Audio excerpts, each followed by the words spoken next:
everyone.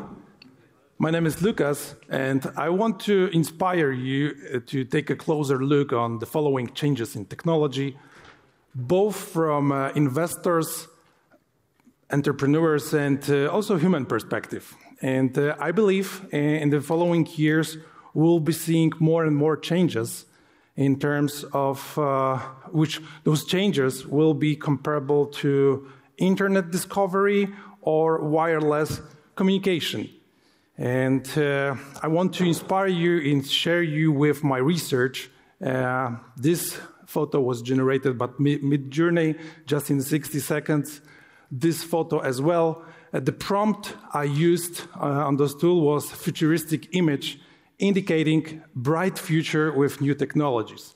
And I've been doing my research for over 16 years on many different technologies. And I'm super excited for the following years. I'm pretty sure that there will be some challenges. And when I asked, for example, OpenAI tool, futuristic image indicating bright future with new technologies, they gave something like this. And the images and the text processing and video is just the beginning. We will see more and more implementations of this in the future. But today, I want to tell you 3 stories. That's it. No big deal, just 3 stories. And the first story is about research. I started personally my research during the social media phenomenon. I was super fascinated by that during 2007, 2012, like Facebook revolution. All of the social media platforms, I remember, like Foursquare, we were sharing all of our data. We were completely fascinated about that. And then I started my master's degree about social media marketing and also co-founded my first company, which was social media agency and software house. But it was only years later that we discovered some side effects. Like today we know that social media usage is not so great.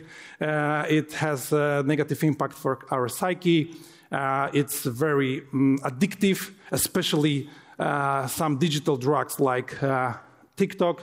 It's very addictive, and it has a lot of downsides. We are aware today, but back then we were very, very fascinated by this new technology. Potentially, we are today fascinated and excited with the AI, and years earlier we couldn't predict those side effects. And the same was during my research on web2, collaborative economy. I started also back then in 2015 my first artificial intelligence projects for transportation.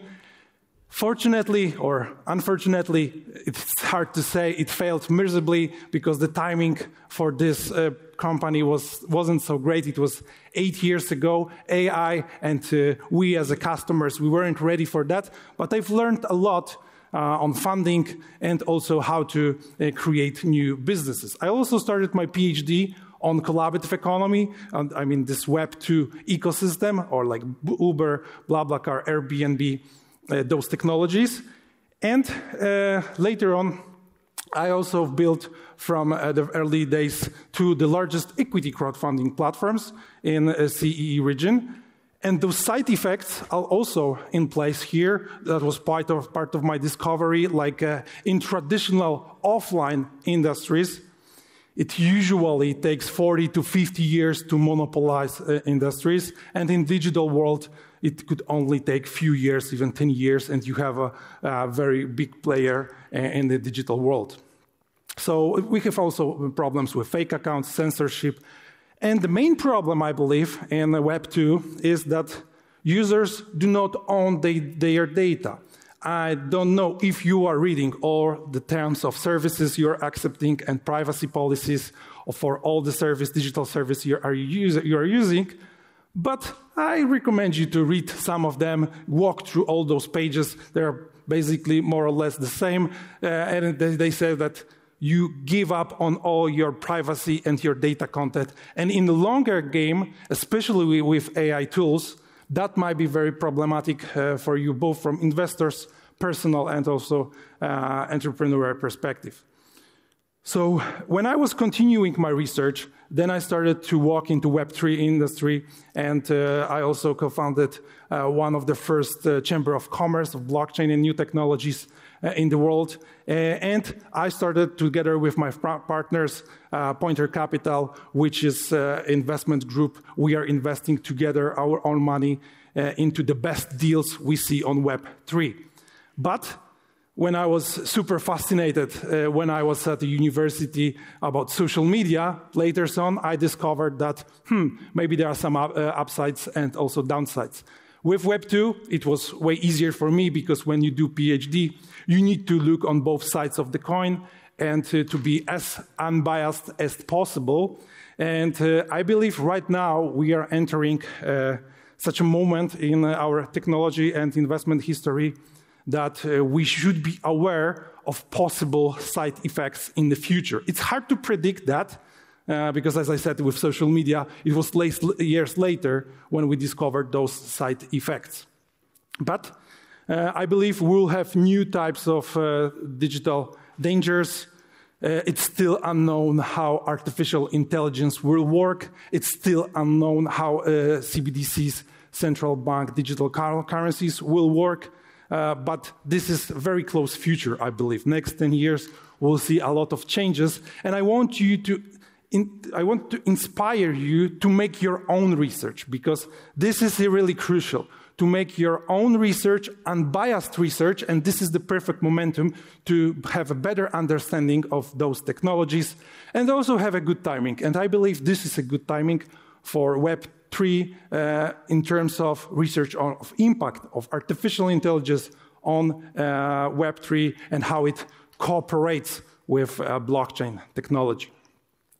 So the second story is a little bit part of history, actually, because there might a lot of people love my grandmother. She might be here with you at the audience. So just to be sure that we all have the same definitions and we understand the topic, I will give you part of history like Web 1. It was created in the previous century, very simple, read-only. It was open to everyone, and the power and ownership was centralized. And this is the more or less good scope to understand application layers and how the protocols works on the internet in general. You have different types of protocols, and back in the 70s, we had a lot of different protocols, and the network effect, it was the purpose that today, for example, we use a TCP/IP protocol for sending data. And of course, you have a physical data like a cable, optic fiber, so you can send and receive some kind of data. And Web 2 was a revolution. Of course, social media revolution, it was very useful and helpful to grow Web 2 ecosystem.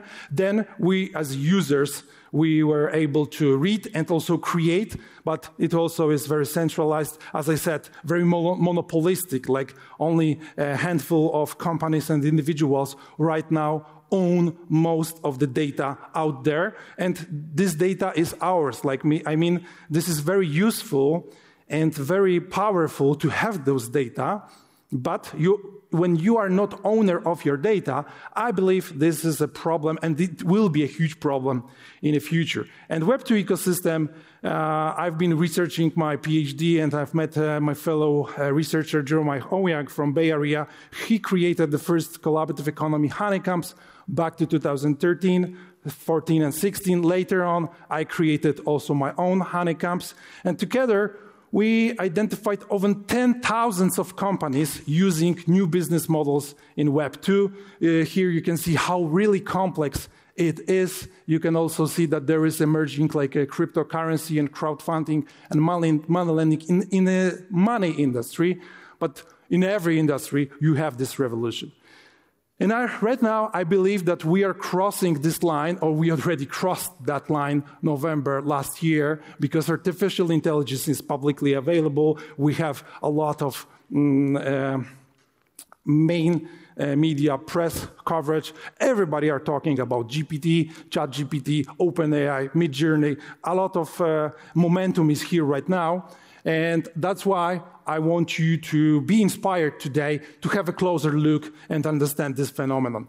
So Web3 basically is like decentralized users and machine can use open data into peer-to-peer networks, and people who are participating, they share the upside, and they also own their data. And we still underestimate the impact of artificial intelligence of Web3. So one more time, here is the very, very simple perspective of Web 1 and how the internet works.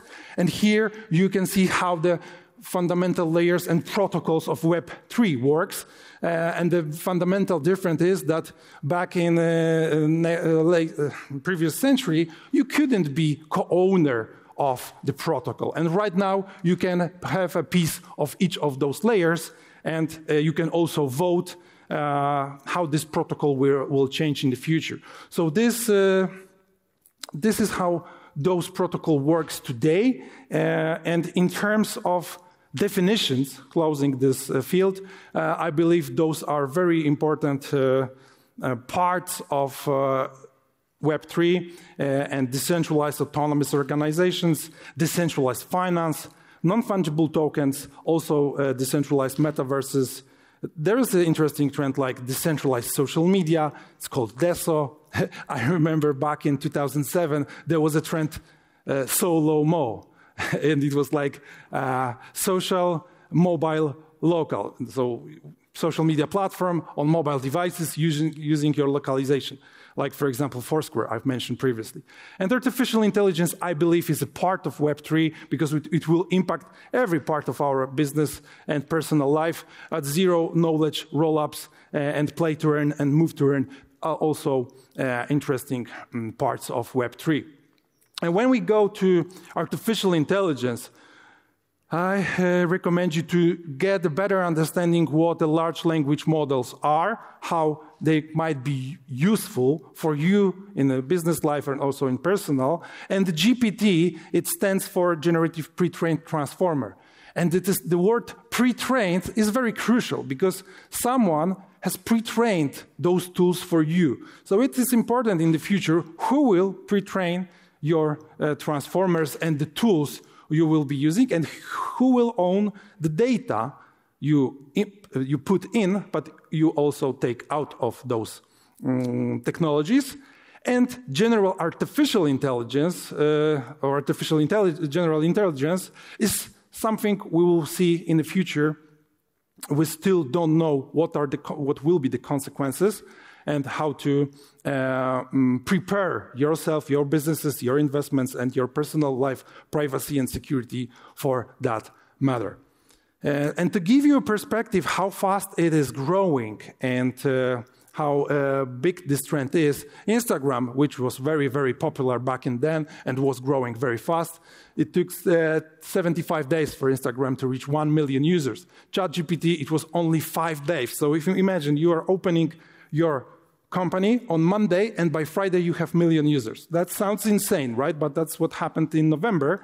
But the more crazy thing is that TikTok, this heavy digital drug I've mentioned, was previously, before November last year, it was the fastest growing to reach 100 million monthly users. It took them 8.5, 9 months. And ChatGPT did that only in 2 months. It's 4 times faster than the fastest growing service. So this is, there is something. It's not only hype.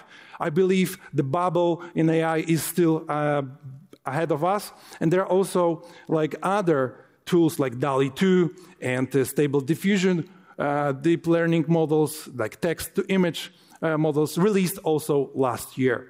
And a part of my research, during my research for you and for other audiences, last month, I had a presentation for my friends from Sterling Angels, and I found a Futurepedia.io website. It is a crowdsource-based aggregator of AI tools. And here you can see February 15th, it was almost 1,000 AI tools in 50 categories. And 1 month later, it's almost 1,400 tools. So the momentum is incredible. It's like every single day, 10 to even 20 new AI tools are popping up. out there that makes 400 tools every month. It's hard for one person to check every day, every single day, to try and test new different services, tens of new different services. And I believe this pace will only grow in the following months and years. And the last release of GPT-4, because November last year it was GPT 3.5, you see the comparison, right? You have some tests and exams on fields of chemistry, physics, macroeconomic statistics, and you can see that recent update from the last weeks is passing those exams almost perfectly, usually or very often over 80%. This is huge. So I have a warning for you before we proceed for the next story, because the safety here is very important, I believe. And in blockchain, we have this saying that not your keys, not your money. It's crucial to have non-custodial services, cold wallets, and to really own your assets, right? And I believe in AI, it's like once you leave some data, so please be careful and think ahead in the future, have a long-term vision. Like when you ask or use any AI tool, please remember that those data will be there forever and they will be used for you. Someone can say, okay, it will be very useful for me. Okay, I'm perfectly comfortable with that. But please think how those prompts you're asking and how you train your AI tools might be used in the future. And the third story is my personal story. For last few years, at least 6 years, some people are trying to copy me on social media. Last year, in May 2022, a friend of mine, he sent me the link to this Instagram account, which is my Instagram account, except it's not. This is my real Instagram account. And when he sent me that link, I've clicked through this link, I went to this fake profile, and I've checked, and I've immediately replied to him, no, you are wrong. No, nobody is copying. It is my account. And he asked me, are you really sure? And then I was shocked when I discovered that someone has copied over 10 years history of my Instagram account, and the followers number on the fake account is doubled, and it looks exactly the same. Even I was fooled. So I received over 40 messages from my friends, and all of their messages were on different platforms like email or text message or Signal. They were saying, hey, Lukas, you are offering me cryptocurrencies on Instagram. And I was like, it's very painful because it's not me, but everybody, they see my face, so they believe it's me, right? And I think we should be prepared because it was in May, it was before this November last year revolution of ChatGPT. Such attacks and such events will be faster, and it's very hard to get rid of it. I've spent 1 month reaching out because it wasn't only Instagram, it was also Twitter, also Facebook, and LinkedIn. LinkedIn is the best. They react really quickly. So LinkedIn, good shout-outs for LinkedIn. 2018, I remember, it was 1 day and they get rid of it. But in Instagram, I even created instruction for my friends, and I was sending them, please do that, report, block this account to help me. And even that wasn't efficient. Of course, support of social media platforms doesn't work. So the only way was to reach out C-levels by unofficial contacts through my network at Facebook, so they get rid of my fake Instagram and Facebook accounts. So those problems will be more problematic in the future. And even today, as we speak, we have a fake account on Twitter, and Twitter is doing nothing about that. I'm corresponding with them, and this is real. This is fake, and we can't do anything about that. This problem will only extrapolate in the future. And here you can see fake photos from the last days posted on social media, and this is just the beginning. So you can imagine how in the future maybe your identity will be used in ambiguous situations, and you will need to take care of it somehow, somewhere in the future. So please, be aware that such a technology is already here, and those problems are ahead of us. So you might ask me, okay, hold on, Lukas, what's next? And before I will share you my final thoughts, what might be the future and how we can prefer and preserve our privacy and security,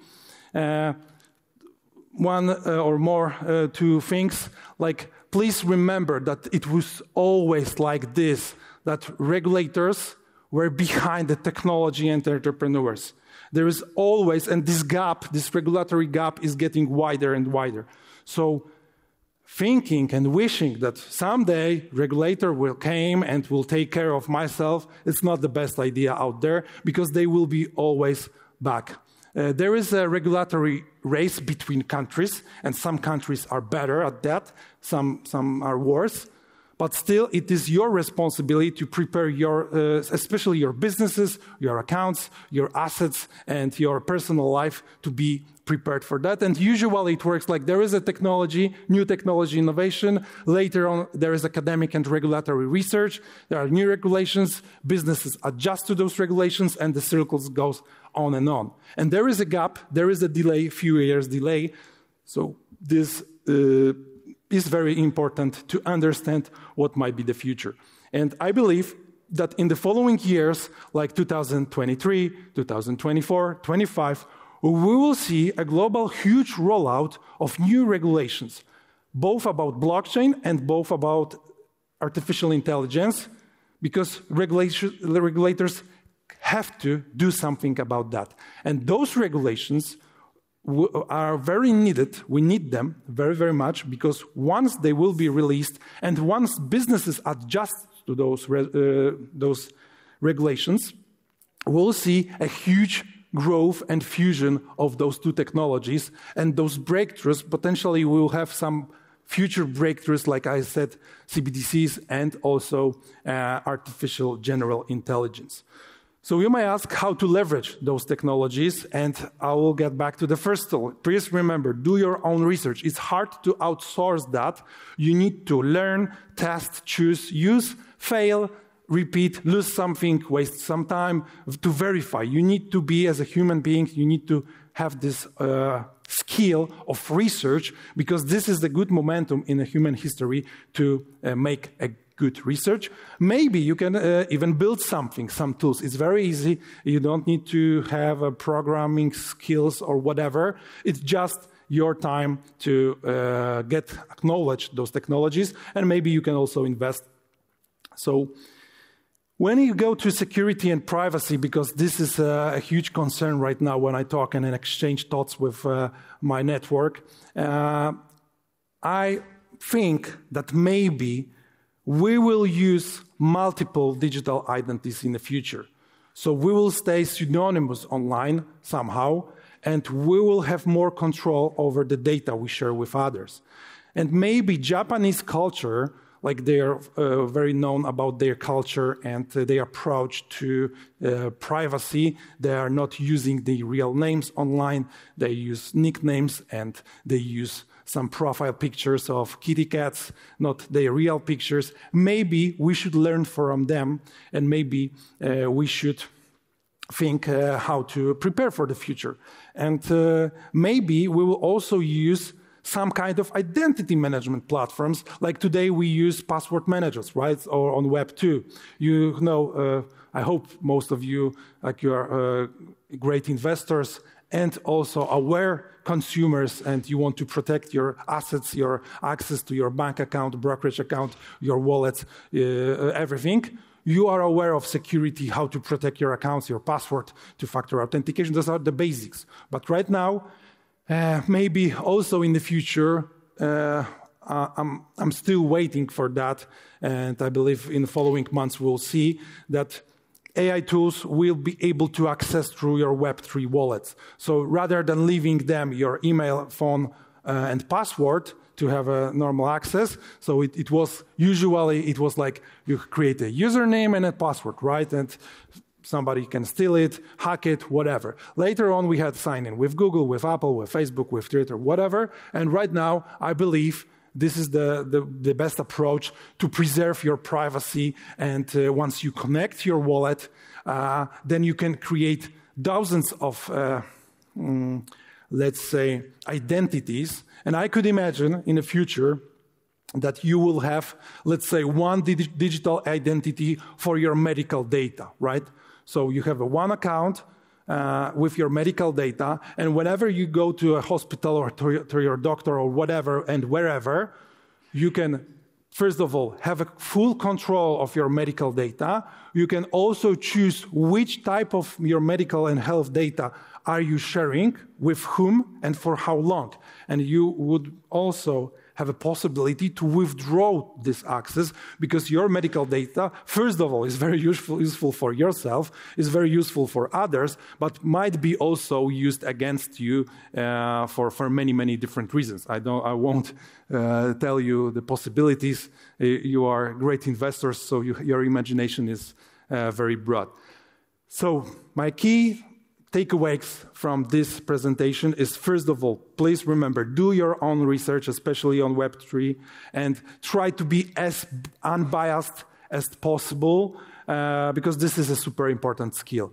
Today and for the future, test new tools, learn, fail, repeat, learn once again, be comfortable with failures, with some losses, because you will lose money and time during that, but you will learn a lot and you will prepare yourself for the future. And the timing is very important in business, in life, in general, in everything. The timing is pretty crucial, and I believe it is still early for both AI and blockchain. We are still waiting for the right regulations, but the momentum is here, and please be alert that maybe this is a good idea to make some research, your own research, not trust me because I also make some mistakes. This is part of the research. You need to be comfortable with making mistakes, and when you make academic research and when you fail, let's say so-called fail, so you verify your hypothesis but it's negatively verified, it is also a crucial outcome because you verified something's wrong, and this is also very useful knowledge.